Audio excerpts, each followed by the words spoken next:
Hello, hi, and welcome to this episode of the Mandy Meyer Podcast. As per usual, this is the podcast where we chat all about your health, your fitness, and you achieving all your health and fitness goals. In today's episode, I have one question for you, and I want you to really sit and think about this question, because the answer to this question, the answer that you come up with to this question, is really going to affect how you proceed forward with your health and fitness and fat loss expedition. But before I ask the question, when you hear the question, I don't want you to shut down. I don't want you to be put off. I don't want you to feel as though, oh no, I don't want to approach this topic of conversation, because oftentimes the question that I'm going to ask now, not oftentimes, all the times, it plays a role in your success. So here's the question. What labels have you given yourself? What have you labeled yourself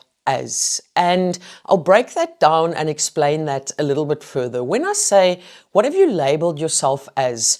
I will use emotional eating as an example. A lot of the times, most of the times, people will comment or send me a DM and say, I'm an emotional eater. Or the other label could be that you say, I'm a stress eater. Or the other label could be, oh, I'm a yo-yo dieter.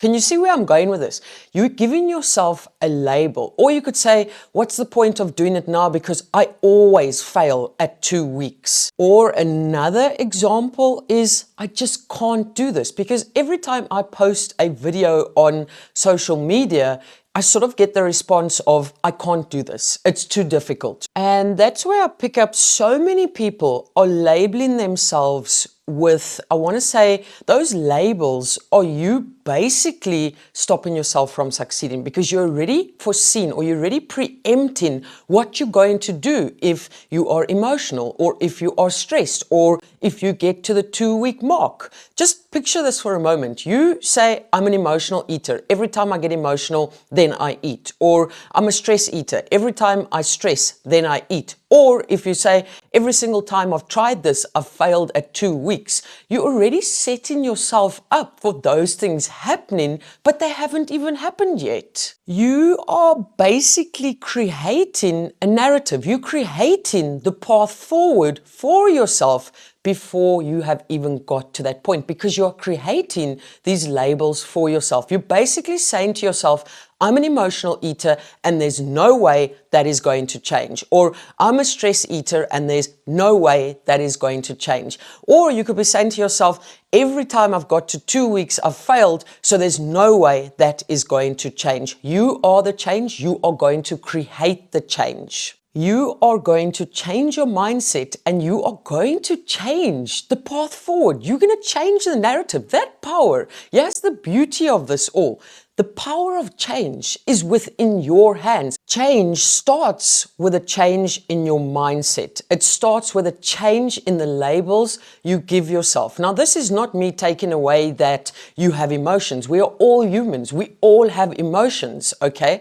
But what you can say is, I'm going to change the narrative. If I get emotional, then I'm going to go for a walk, or then I'm going to phone a friend, or then I'm going to read a book.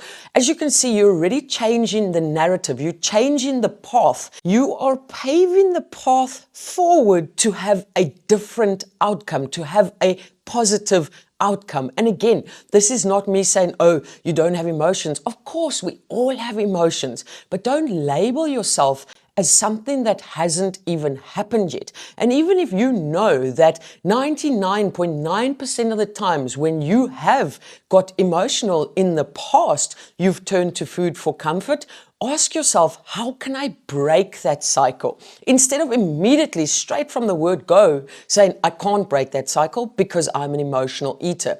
A lot of the times that is a limiting self-belief that you are creating for yourself.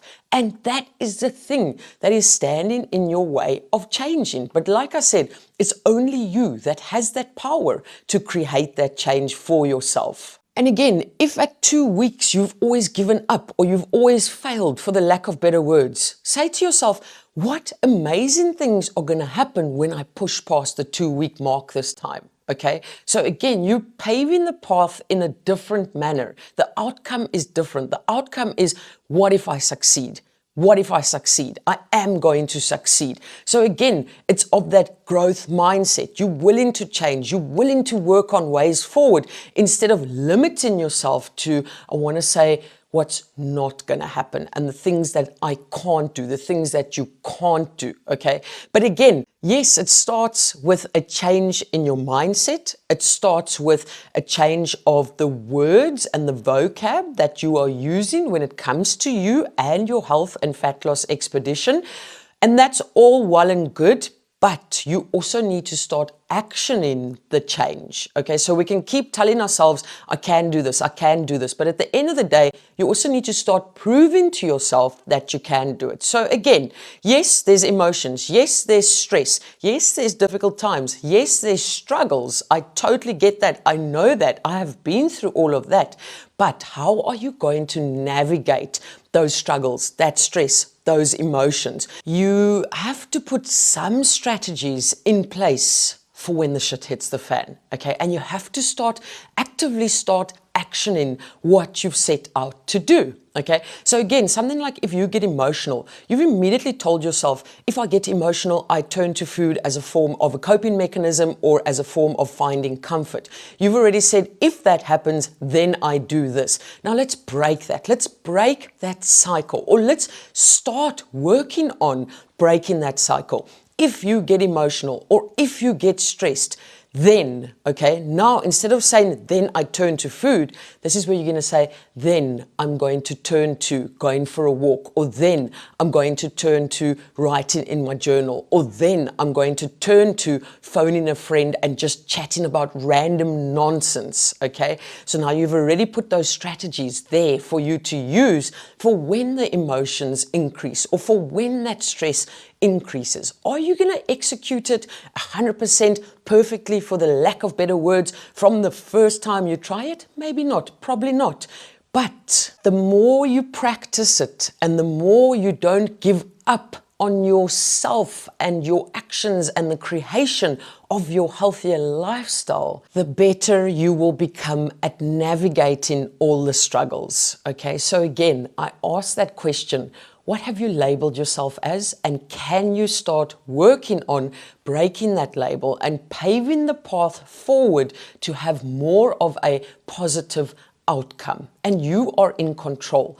The change and the power to change is within your control. It's in your hands. You have to be willing, here's the thing, you have to be willing to work through the struggles. That is the most important thing, is accept the fact that there's going to be struggles. Accept the fact that there's going to be difficult periods, but don't give up when those struggles get put on your beautifully paved path. On that note, I'm going to love and leave you like I usually do. Keep smiling, keep laughing, and always keep being kind to one another. Much love, your friend, who is your biggest virtual supporter, Mandy.